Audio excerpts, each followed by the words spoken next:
Hi every one. Hand work ചെയ്ത രണ്ട് സാരി ഞാൻ ആദ്യം നിങ്ങളെ കാണിക്കാം. ബ്ലാക്കും അതേപോലെ തന്നെ ഓഫ് വൈറ്റും. ഒത്തിരി പേര് പ്രിഫർ ചെയ്യുന്ന കളറാണ് ബ്ലാക്ക്. അതുപോലെ തന്നെ ബ്ലാക്കിൽ ഏത് കളർ വർക്ക് വരുമ്പോഴാണ് കൂടുതൽ ഭംഗി എന്നൊക്കെ ചോദിക്കാറുണ്ട്. ഇവിടെ ഞാൻ കുറച്ച് കോൺട്രാസ്റ്റ് ആയിട്ട് നിൽക്കാൻ വേണ്ടിയിട്ട് റെഡ് ആൻഡ് ഗ്രീൻ ആണ് യൂസ് ചെയ്തിരിക്കുന്നത്. ഈ കാണുന്ന സാരിയിൽ വലിയ ഡിസൈനും കൊടുത്തിട്ടുണ്ട്, അതുപോലെ തന്നെ ഫില്ല് ചെയ്യാനായിട്ട് ചെറിയ ഡിസൈനും കൊടുത്തിട്ടുണ്ട് കേട്ടോ. സാരിയുടെ മെറ്റീരിയൽ വരുന്നത് നെറ്റ് കോട്ടയാണ്, പ്യുർ കോട്ടൺ മെറ്റീരിയലാണ്.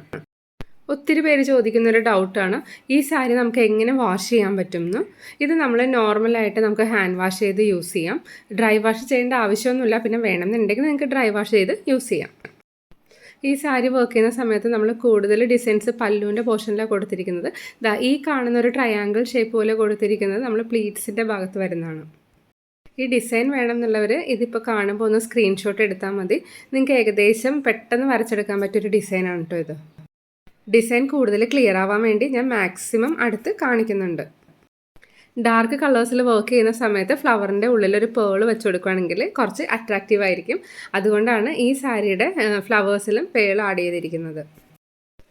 ഈ ഡിസൈൻ തന്നെ നമുക്ക് ഓഫ് വൈറ്റ് സാരിയിലും ചെയ്യാം. ഓഫ് വൈറ്റ് സാരിയിൽ ചെയ്തൊരു ഡിസൈൻ ഇവിടെ ഞാൻ നിങ്ങളെ കാണിക്കുവാണ്.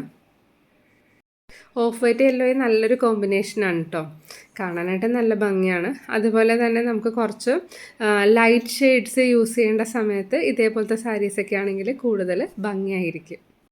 ഒത്തിരി പേര് ചോദിക്കുന്ന മറ്റൊരു ഡൗട്ടാണ്, നമ്മൾ ഹാൻഡ് വർക്ക് ചെയ്യുമ്പോൾ എത്ര ഡിസൈനാണ് വരയ്ക്കുന്നത്, എവിടേക്കാണ് വരയ്ക്കുന്നതെന്ന്. ഞാൻ നോർമലി ചെയ്യാറുള്ളത്, എനിക്ക് ചെയ്യുന്ന സമയത്ത് സാരി ഉടുത്ത് നോക്കിയിട്ട് കാണുന്ന ഭാഗത്തായിട്ടാണ് ഡിസൈൻ വരയ്ക്കുന്നത്. അതുപോലെ തന്നെ നമ്മുടെ റിക്വയർമെൻറ്റ് അനുസരിച്ച് നമുക്ക് ഡിസൈൻ്റെ നമ്പേഴ്സ് കൂട്ടാം. ആദ്യത്തെ 1-2 സാരി വർക്ക് ചെയ്ത് കഴിയുമ്പോഴേക്കും ഒരു ഐഡിയ നിങ്ങൾക്ക് ഏകദേശം കിട്ടിയിട്ടുണ്ടാവും. നമ്മുടെ കയ്യിൽ അവൈലബിൾ ആയിട്ടുള്ള പ്ലെയിൻ സാരീസിൻ്റെ കളേഴ്സ് കൂടി ഞാൻ നിങ്ങളെ കാണിക്കുവാണ്. ഇത് ആർക്കെങ്കിലും വേണമെന്നുണ്ടെങ്കിൽ ഞാൻ ഈ വീഡിയോയുടെ ആദ്യം കൊടുത്തിരിക്കുന്ന നമ്പറിലേക്ക് വാട്സപ്പ് ചെയ്യുക. വാട്സപ്പ് ചെയ്യുന്ന സമയത്ത് ഒരു കാര്യം പ്രത്യേകം ശ്രദ്ധിക്കുക, ഏത് സാരിയാണോ വേണ്ടതെന്ന് വെച്ചാൽ അതിൻ്റെ സ്ക്രീൻഷോട്ട് എടുക്കുക, എന്നിട്ട് അതൊന്ന് മാർക്ക് ചെയ്തിട്ട് വേണം അയക്കാനായിട്ട്. മെറ്റീരിയലിൻ്റെ ക്വാളിറ്റി ഞാൻ ഓൾറെഡി നിങ്ങളോട് പറഞ്ഞിട്ടുണ്ടായിരുന്നു, പ്യുർ കോട്ടൺ മെറ്റീരിയലാണ്. അതുപോലെ തന്നെ നമുക്ക് ഈ മെറ്റീരിയൽ ലോങ് ലാസ്റ്റിംഗ് ആണ്. ഞാനിപ്പോൾ ഓൾറെഡി നിങ്ങളോട് പറഞ്ഞു ഞാൻ യൂസ് ചെയ്യുന്നതാണ് ഈ മെറ്റീരിയൽ. അപ്പോൾ നമുക്ക് അതിൻ്റെ ക്വാളിറ്റി ഏകദേശം അറിയാനായിട്ട് സാധിക്കും. എപ്പോഴും നമ്മൾ ഹാൻഡ് വർക്ക് ചെയ്യുന്ന സമയത്ത് കളർ പോവാത്ത ക്വാളിറ്റി മെറ്റീരിയൽസൊക്കെ യൂസ് ചെയ്യുന്നത് നല്ലത്. എന്താണെന്ന് വെച്ചാൽ നമ്മൾ ഒത്തിരി ടൈം ഈ വർക്ക് ചെയ്യാനായിട്ടൊക്കെ സ്പെൻഡ് ചെയ്യുന്നുണ്ടല്ലോ.